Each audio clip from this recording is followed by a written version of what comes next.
2 Samuel chapter 19. And Joab was told, Behold, the king is weeping and mourning for Absalom. So the victory that day was turned into mourning for all the people. For the people heard it said that day, The king is grieved for his son. And the people stole back into the city that day, as the people who are ashamed steal away when they flee in battle. But the king covered his face, and the king cried out with a loud voice, O my son Absalom! O Absalom, my son, my son! Then Joab came into the house to the king and said, Today you have disgraced all your servants who today have saved your life, the lives of your sons and daughters, the lives of your wives and the lives of your concubines, in that you love your enemies and hate your friends. For you have declared today that you regard neither princes nor servants. For today I perceive that if Absalom had lived and all of us had died today, then it would have pleased you well. Now therefore, arise, go out and speak comfort to your servants. For I swear by the Lord, if you do not go out, not one will stay with you this night. And that will be worse for you than all the evil that has befallen you from your youth until now. Then the king arose and sat in the gate. And they told all the people, saying, There is the king, sitting in the gate. So all the people came before the king, for every one of Israel had fled to his tent. Now all the people were in dispute throughout all the tribes of Israel, saying, The king saved us from the hand of our enemies.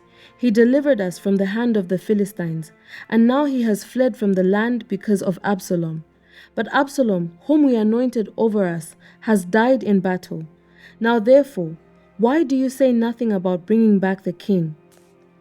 So the king said to Zadok and Abiathar the priests, saying, Speak to the elders of Judah, saying, Why are you the last to bring the king back to his house, since the words of all Israel have come to the king, to his very house? You are my brethren, you are my bone and my flesh. Why then are you the last to bring back the king?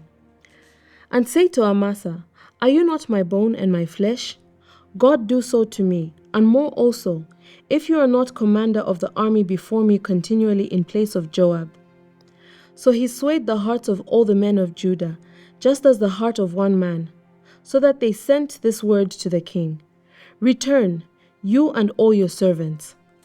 Then the king returned and came to the Jordan, and Judah came to Gilgal, to go to meet the king, to escort the king across the Jordan. And Shimei, the son of Gera, a Benjamite, who was from Bahurim, hurried and came down to the men of Judah to meet King David. There were 1,000 men of Benjamin with him, and Ziba, the servant of the house of Saul, and his 15 sons and his 20 servants with him, and they went over the Jordan before the king. Then a ferryboat went across to carry over the king's household, and to do what he thought good. Now Shimei, the son of Gera, fell down before the king when he had crossed the Jordan. Then he said to the king, Do not let my lord impute iniquity to me, or remember what wrong your servant did on the day that my lord the king left Jerusalem, that the king should take it to heart. For I, your servant, know that I have sinned. Therefore, here I am, the first to come today of all the house of Joseph, to go down to meet my lord the king. But Abishai the son of Zeruiah answered and said, Shall not Shimei be put to death for this? Because he cursed the Lord's anointed. And David said, What have I to do with you, you sons of Zeruiah, that you should be adversaries to me today? Shall any man be put to death today in Israel? For do I not know that today I am the king over Israel? Therefore the king said to Shimei, You shall not die. And the king swore to him. Now Mephibosheth, the son of Saul, came down to meet the king, and had not cared for his feet, nor trimmed his mustache, nor washed his clothes, from the day the king departed until the day he returned in peace.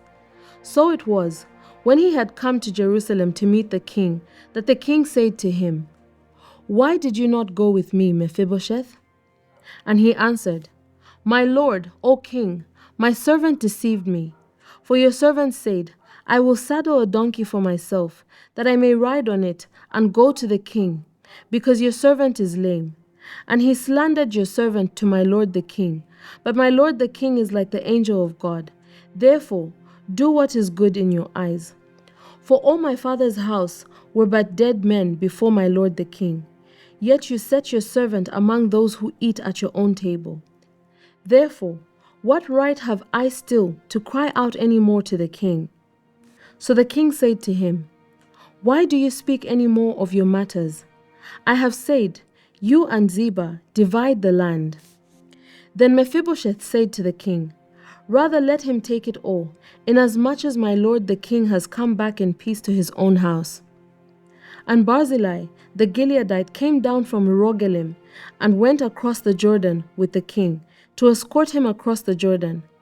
Now Barzillai was a very aged man, 80 years old, and he had provided the king with supplies while he stayed at Mahanaim, for he was a very rich man. And the king said to Barzillai, "Come across with me, and I will provide for you while you are with me in Jerusalem."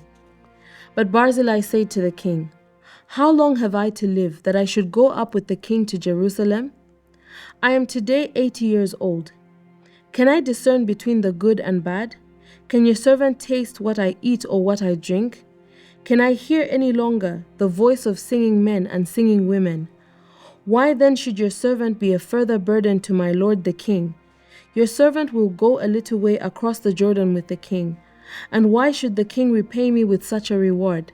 Please, let your servant turn back again, that I may die in my own city, near the grave of my father and mother. But here is your servant Chimham. Let him cross over with my lord the king, and do for him what seems good to you." And the king answered, "Chimham shall cross over with me, and I will do for him what seems good to you. Now whatever you request of me, I will do for you." Then all the people went over the Jordan. And when the king had crossed over, the king kissed Barzillai and blessed him, and he returned to his own place. Now the king went on to Gilgal, and Chimham went on with him. And all the people of Judah escorted the king, and also half of the people of Israel. Just then all the men of Israel came to the king, and said to the king, "Why have our brethren, the men of Judah, stolen you away and brought the king, his household, and all David's men with him?" So all the men of Judah answered the men of Israel, "Because the king is a close relative of ours, why then are you angry over this matter? Have we ever eaten at the king's expense? Or has he given us any gift?" And the men of Israel answered the men of Judah and said, "We have 10 shares in the king, therefore we also have more right to David than you. Why then do you despise us? Were we not first to advise bringing back the king?" Yet the words of the men of Judah were fiercer than the words of the men of Israel. Chapter 20. And there happened to be there a rebel, whose name was Sheba, the son of Bichri, a Benjamite. And he blew a trumpet and said, "We have no share in David, nor do we have inheritance in the son of Jesse. Every man to his tent, O Israel." So every man of Israel deserted David and followed Sheba the son of Bichri. But the men of Judah, from the Jordan as far as Jerusalem, remained loyal to their king. Now David came to his house at Jerusalem, and the king took the 10 women, his concubines, whom he had left to keep the house, and put them in seclusion, and supported them, but did not go into them. So they were shut up to the day of their death, living in widowhood. And the king said to Amasa, "Assemble the men of Judah for me within 3 days, and present here yourself." So Amasa went to assemble the men of Judah. But he delayed longer than the set time which David had appointed him. And David said to Abishai, "Now Sheba the son of Bichri will do us more harm than Absalom. Take your lord's servants and pursue him, lest he find for himself fortified cities and escape us." So Joab's men with the Cherethites, the Pelethites, and all the mighty men went out after him, and they went out of Jerusalem to pursue Sheba the son of Bichri. When they were at the large stone which is in Gibeon, Amasa came before them. Now Joab was dressed in battle armor. On it was a belt with a sword fastened in its sheath at his hips. And as he was going forward, it fell out. Then Joab said to Amasa, "Are you in health, my brother?" And Joab took Amasa by the beard with his right hand to kiss him. But Amasa did not notice the sword that was in Joab's hand. And he struck him with it in the stomach, and his entrails poured out on the ground, and he did not strike him again. Thus he died. Then Joab and Abishai his brother pursued Sheba the son of Bichri. Meanwhile, one of Joab's men stood near Amasa and said, "Whoever favors Joab, and whoever is for David, follow Joab." But Amasa wallowed in his blood in the middle of the highway. And when the man saw that all the people stood still, he moved Amasa from the highway to the field and threw a garment over him, when he saw that everyone who came upon him halted.